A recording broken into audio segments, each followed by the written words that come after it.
I'm delighted to be here, and I want to thank Graduate School USA for inviting me to be part of this group. Oh, hello. I see one of my colleagues in the back of the room. I love talking about the world of public employees. I've been studying it for more decades than I want to admit to. In fact, my dissertation was on federal employees and loyalty and commitment, so you can tell how far. That was, of course, only 6 years ago. I've studied accountability for a long time. And when I started studying accountability, it was an important topic, but not very controversial. I mean, who could argue against accountability? It has now become, it's still an important topic, but it has now become controversial because accountability has become a weapon as well as a good management practice. And you see that with a lot of hot rhetoric about accountability as a sledgehammer, as a way to punish people. That's not the way to look at it. And so I'm here to talk about that, and I'm here to talk about how to understand the accountability dynamics you're in. Truly, it's cross pressures for accountability, especially under changing expectations. Now, expectations always change. It's just that in this current administration, the shift has been bigger than in the past. And of course, this administration prides itself on being a disruptor. So it feels worse, too. I mean, every administration comes in and says, I want to change the policy to suit my agenda. In this case, we've got an administration that says, and my agenda is to disrupt the way things have been working in the past. So accountability culture is typically about avoiding blame, avoiding punishment of some sort. And that's because in our political culture, we're quick to blame. When something goes wrong, the first question isn't, how can we do better next time? The first question is, who screwed up, right? And you hope it's not you in that kind of a situation. So accountability is about being answerable for performance. And in fact, it's kind of like motherhood and apple pie. Who can be against accountability? It's a feel-good concept, but lately with all the hot rhetoric, it's become something that people run from. Motherhood and apple pie, not everybody's good at motherhood, and not everybody's good at baking pies. So we have to understand accountability for its potential, and then we have to understand its use. So it's supposed to be about performance and answerability, but we tend to blame. Okay, and I'm going to assume this is my clicker. Oh, so we already got there. So when we talk about accountability, it's about answerable to whom? Who are you answering to? And it's an institution or an individual. And the important question, once you get past who do I have to answer to, is what do they want? What are the performance expectations I have to work with? And then how am I going to be held accountable? What mechanisms, what strategies, what relationships am I going to be in? Now, the who is usually pretty straightforward in the world of government. It's your immediate supervisor, but it's also higher up the chain, right? It's rarely just your supervisor who is the issue, although it could be. The for what is really where you have the most opportunity for success and the most opportunity for confusion. So, because your expectations for what they want might not match up with what your boss's expectations are. So the for what question is a big piece of this.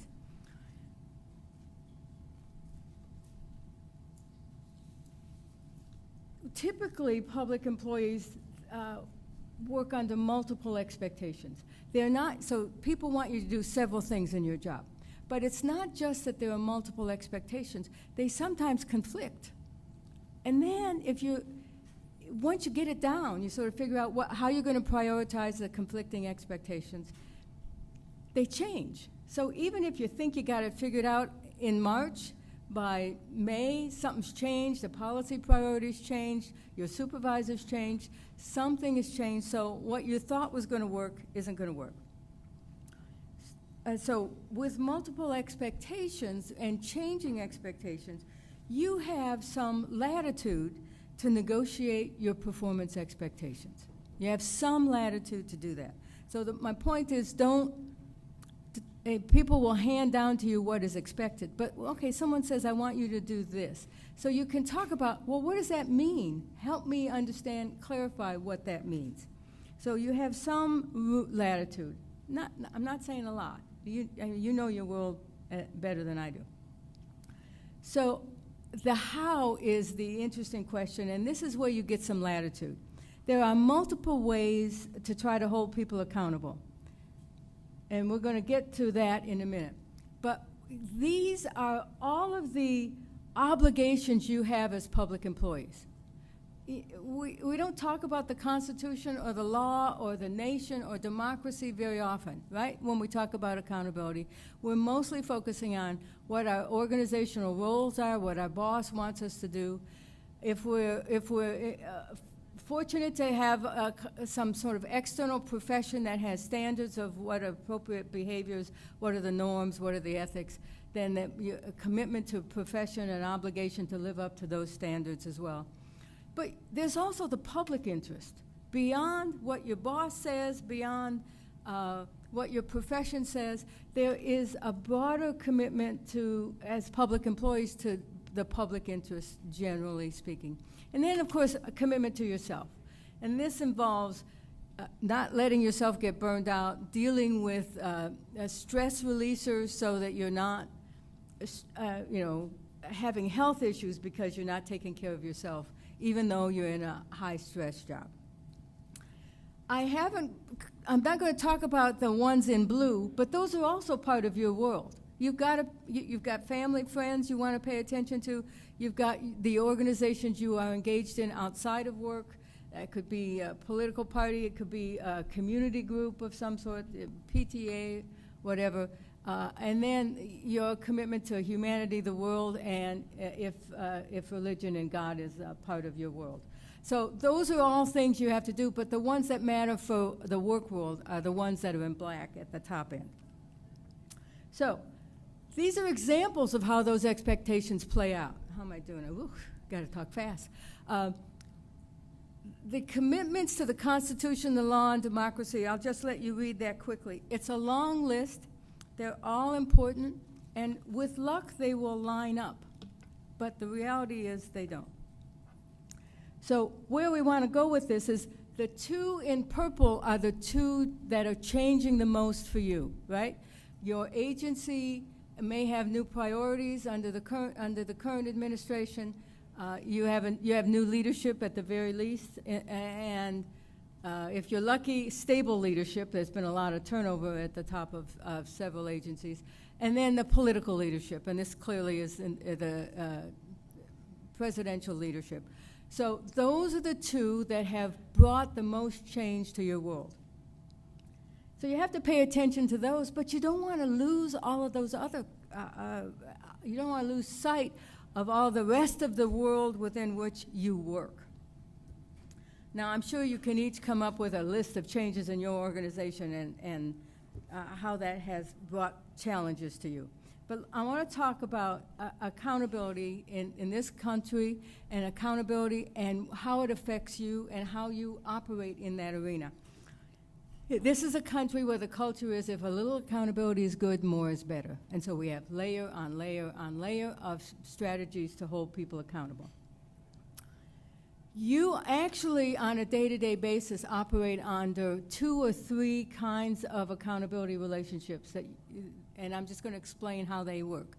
The first one, that's the hierarchical one. The two on the left side are those sources of expectations and accountability that come from within the organization.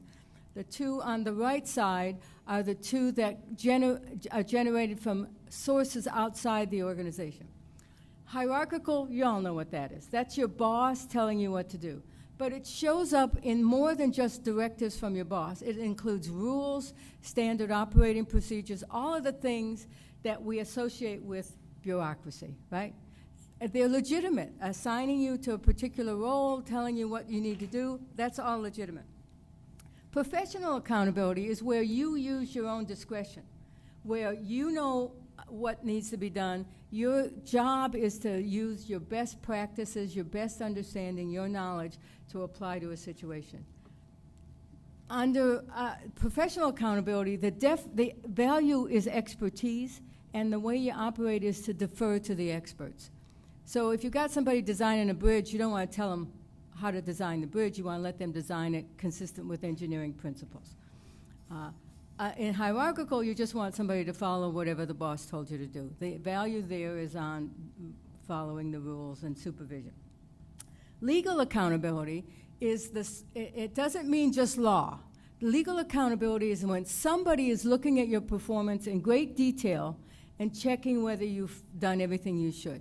Now, in your world, these are inspectors general. These are auditors coming in. It's also the courts occasionally, congressional investigations. Those are all groups that come to bear on your world if you're unlucky. Right? You don't want a congressional investigation, but that's part of the world.